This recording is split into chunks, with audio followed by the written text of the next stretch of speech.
Hello, everyone. This is Robert Weiner, Doctor of Physical Therapy and Director of the Ohio Center for Running Performance. Thank you for tuning in to this week's episode of Run School.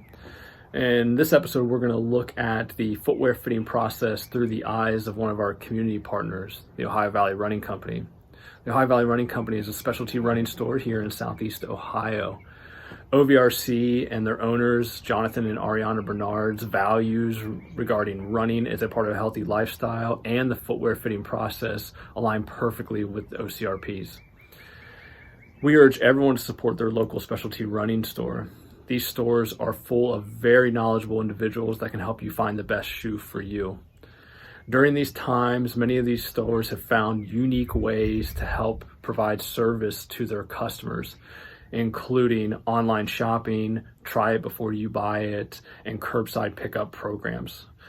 For more information about Ohio Valley Running Company and the service that they can provide you, check out the link in the description below. Or if you're watching from outside of Southeastern Ohio, we urge you to connect with your local running specialty store and help support them. Thank you.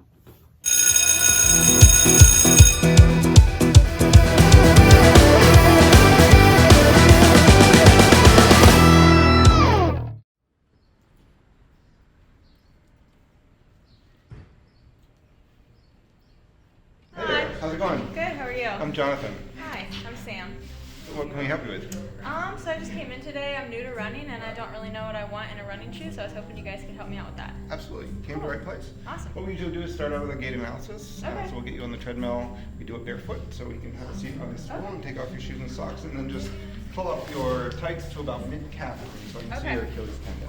If someone's new, we put them through a gait analysis, which is where we get them on the treadmill. We take a slow motion video for about 20 seconds from 3 different angles and really assess what's going on from the time they heel strike through midfoot stance and toe off.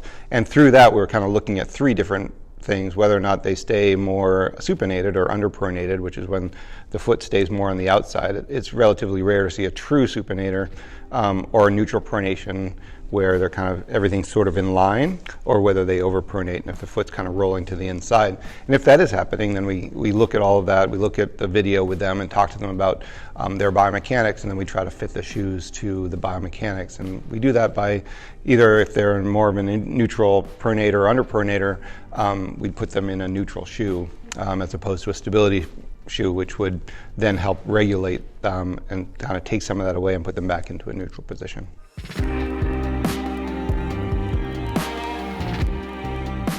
So when we're talking about the differences in shoes, every brand is doing something slightly different to differentiate themselves from the rest of the competition. Brooks is the highest selling shoe in the market today, and the Brooks Ghost is their sort of mid-priced and the workhorse neutral model. And what we're talking about when we're talking about neutral, there's no guidance system at all in the shoe, so it's a single density foam all the way through. Pretty flexible, so you can, the torsional rigidity isn't there, so people who don't overpronate or are looking for a more neutral, well-cushioned shoe and a more traditional drop, the Brooks Ghost is one that we would pull for them. And then the highest selling stability shoe, the new Adrenaline, has a guide rail system. And so what they're doing is putting a little bit of guidance here through the medial side or the inside part of the shoe. So if you're falling to the inside just a little bit, you kind of hit that guide rail and it guides you through. And some of the industry is following suit. You see Ultra using a guide rail system.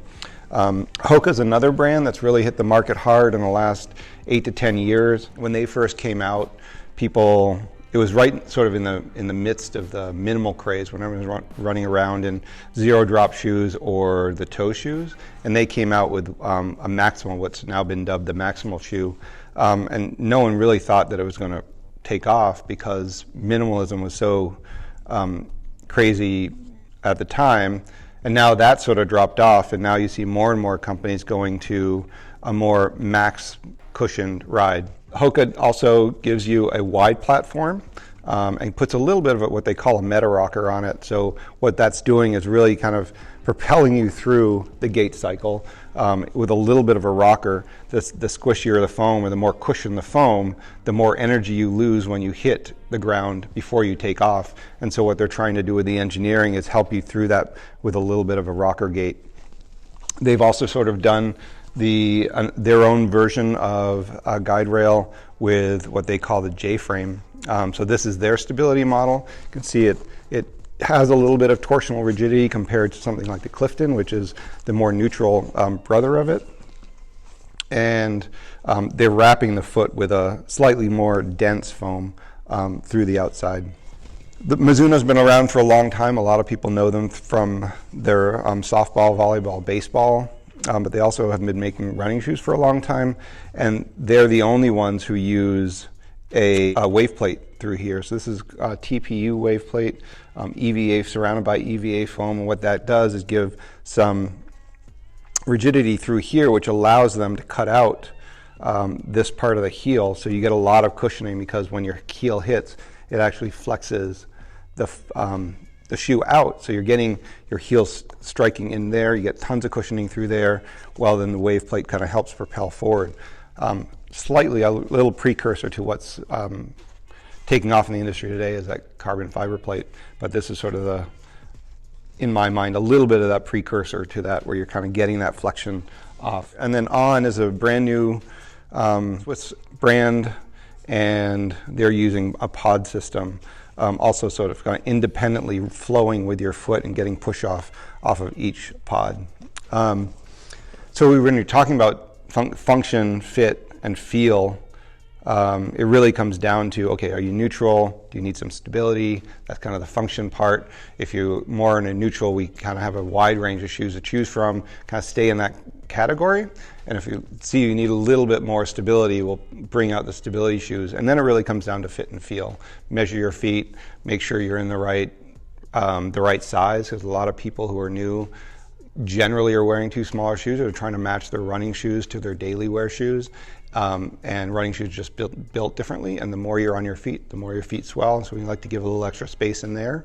So we measure every customer, especially the newer customers, and then really just give them a chance to put the shoes on their feet, go outside, run around for a little bit, get on the treadmill, run around. You don't have a chance to really understand how a shoe fits on your foot in motion until you're actually doing it. So road runners, pretty much any road shoes. So our top two shelves there are road shoes, and all of those will work on general runs on the road, a bike path or something like that. It's only when you get onto trails that you might start looking at different types of traction underfoot. So if you look, we have a wide selection of trail shoes here at OVRC, because I'm primarily a trail runner and my wife's primarily a trail runner. And we have amazing trails here in Athens County. And so you have various traction underfoot. Something like the Hoka Challenger, which is one of the best-selling shoes by Hoka for trail. It's actually what they consider an all-terrain, so kind of a hybrid. Has more traction than, say, the Clifton, which is what it's based off of, but it does give you some traction for drier trails. Now, when things get really, really sloppy or really, really muddy, there are shoes that have a little more aggressive tread underfoot, and these are all engineered to be multi-directional, so whether you're going uphill or downhill or side to side, there are different pods underneath the foot that will catch the trail no matter which way you go, and it's all been designed specifically for that. Some are facing forward, some are facing backwards, and some are sideways. Whereas road shoes, you just slide around on something like this, unless the trails are really dry. Now, Brooks is a Seattle-based company, and they do a pretty aggressive tread even on their road shoes. My theory is because it rains a lot in Seattle, so it's always wet there, so it tends to be more slippery. But in semi-sloppy trails, you can actually get away with a road shoe most of the time around here. Days like this, especially times in the winter when it's really, really messy out, that's when you want to potentially move to a trail shoe that's really designed to be on rugged trails. I really think the most important thing is to find a running store, whether you're here in Athens and come to OVRC, or you see this video and you're somewhere else. Try to find a local running store. There's a lot of people who want to start running or want to start getting exercise, and they'll go to a bigger box store and they'll see a sign that says running, and they'll buy that shoe, whether it's a sort of big box off the lower tiered shoe, and then they start running, and they start hurting, like their feet hurt and their knees hurt, and they give up on it. Whereas if you come to a running store and you have an opportunity to talk to running professionals, like any of our staff, who can sort of guide you through the process and really fit you into a shoe that's going to work for you. When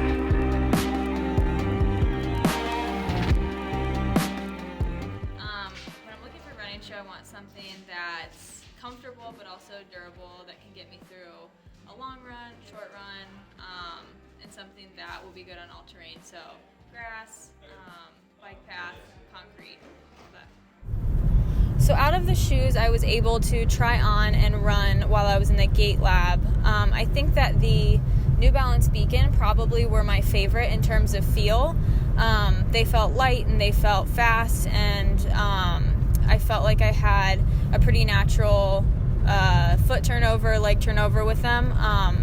However, I did also like how the Brooks Adrenaline felt. I could feel the extra support that they provide, and I know that I pronate a little bit more when I'm running, so the extra support that the Adrenaline provided kind of made me feel a little bit more stable throughout my gait cycle. In terms of the Cliftons, I did like how they felt. I felt bouncy in them, and you could tell that there was a lot more cushion underneath on the bottom part of the shoe. That type of shoe I'm just not very familiar with running in. I've never run in a shoe with that much support underneath, so it's not that I didn't like how it felt, it just was not something I was familiar with. So if I would run in them more often, maybe I would have liked those a little bit more. In terms of the Torin, those probably felt the most unnatural to me. It felt like my calves were working really hard when I was running them, and it really forced me into more of like midfoot strike, and I noticed that because I tend to be more mid-heel strike, so I think that those really altered my gait pattern the most, at least subjectively from what I could feel, and my muscles definitely felt the most tired after running in those.